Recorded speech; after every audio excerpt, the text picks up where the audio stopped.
اپنے عقیدت کا اظہار کرتے ہیں، اور دوسرا آستان حضرت سید لطیف الدین رحمۃ اللہ علیہ کا ہے۔ ترال آری پل روڈ کے مغرب کنارے آپ رحمۃ اللہ علیہ کا آستان موجود ہے۔ آپ سرزمین کشمیر سے تعلق رکھتے تھے اور آپ کسی مقام سے یہاں تشریف لائے ہیں۔ آپ نہایت ہی خدا پرست آدمی تھے۔ آپ کی شہرت دور دور کے گاؤں تک پھیل گئی تھی۔ چند بستیوں میں پانی کی کمی تھی، خصوصاً دیور کا مغربی حصہ پانی نہ ہونے کی وجہ سے بنجر تھا۔ آپ نے منگھما سے ایک نہر کی کھدائی کرائی، جس سے سینکڑوں کنال بنجر زمین زیر زمین میں تبدیل ہو گئی۔ اس نہر کو آج بھی استان کل کے نام سے یاد کیا جاتا ہے۔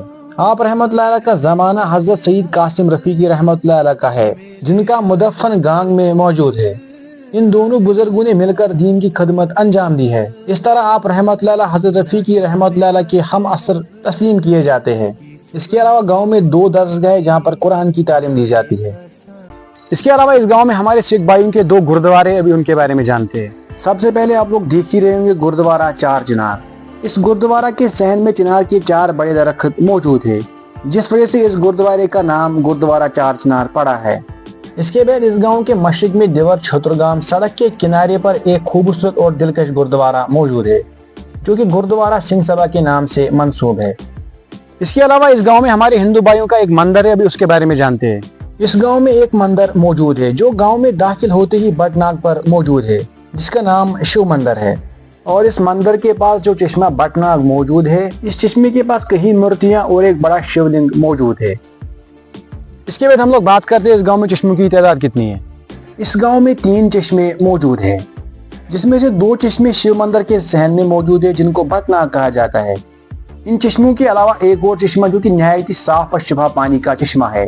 اس چشمے کے بارے میں مقامی باشندوں کا کیا کہنا ہے، تو چلیے جانتے ہیں۔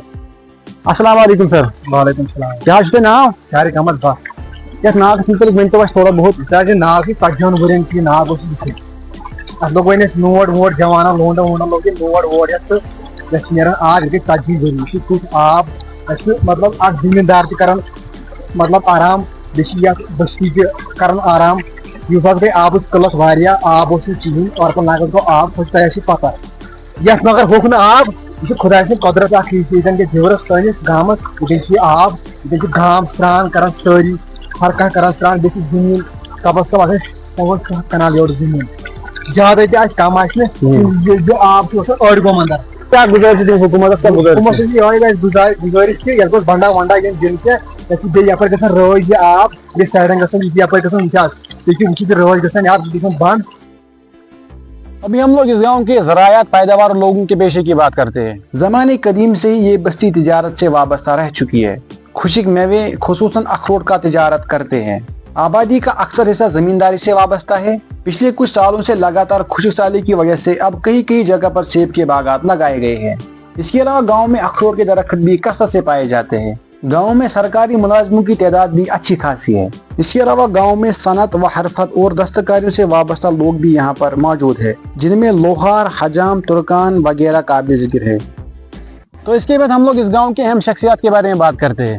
دیور کی سرزمین نے کئی اہم شخصیتوں کو جنم دیا ہے، جن میں پنڈت کلاس رام اور آنند پنڈت فارسی زبان کے ماہر، حاجی اکبر وانی قرآن Khan, doctor Brij Lal Kaul export in agriculture and horticulture, S S P Harmeet Singh, doctor Gobinder Singh, professor Mohammad Ishaq Wani, doctor Paramjit Singh, retired lecturer Rafiq Ahmad Ahangar, lecturer Bashir Ahmad Ahangar, lecturer Mudasir Ahmad Wani, Mudasir Ahmad Shah S O R T O office, journalist Khurshid Ahmad Wani, A double E Mohammad Akbar Ahangar, A double E Arafat Bashir Wani اور ریٹائرڈ ماسٹر محمد یوسف شاہ وغیرہ وغیرہ قابل ذکر ہے۔ ابھی ہم لوگ اس گاؤں کے ایجوکیشن کے بارے میں بات کرتے ہیں۔ یہ گاؤں تعلیمی لحاظ سے کافی آگے ہے، کیونکہ اس گاؤں میں ڈاکٹرز، انجینئرز، پروفیسر، شاعر وغیرہ وغیرہ موجود ہے۔ اس کے علاوہ گاؤں میں گورنمنٹ بائز ہائی اسکول دیور ترال موجود ہے۔ اسکول کے ساتھ ساتھ ایک پنچایت گھر جو کہ ابھی انڈر کنسٹرکشن ہے، food civil supply and consumer department, department of animal husbandry, C S C center اور 3-4 آنگن واڑی سینٹر موجود ہے۔ اس کے علاوہ گاؤں میں ایک چھوٹا سا کھیل کا میدان موجود ہے۔ اس کے علاوہ اس گاؤں میں چنار کے درختوں کی بہتات ہے۔ یہاں ہر گلی، ہر موڑ، ہر محلے، ہر کوچے پر لگ بھگ ایک چنار موجود ہے۔ اس گاؤں میں 3 قبرستان ہیں، جن میں ایک سڑک کے کنارے، دوسرا شاہی مسجد کے نزدیک اور تیسرا حضرت لطیف شاہ رحمۃ اللہ علیہ کے آستان کے قریب واقع ہے۔ ہمارے سکھ بھائیوں کا شمشان گھاٹ جو کہ بمقامی دبن واقع ہے اور اہل ہنود کے لیے بھی ایک شمشان گھاٹ موجود ہے.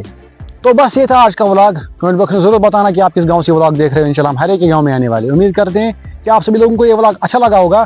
تو اگر اچھا لگا ہے مہربانی کر کے زیادہ زیادہ شیئر کرنا, اور اگر چینل پہ نئے ہو تو سبسکرائب کر کے جانا. باقی ملتے ہیں کسی اگلے ولاگ میں, تب تک دیجیے اجازت. اللہ حافظ.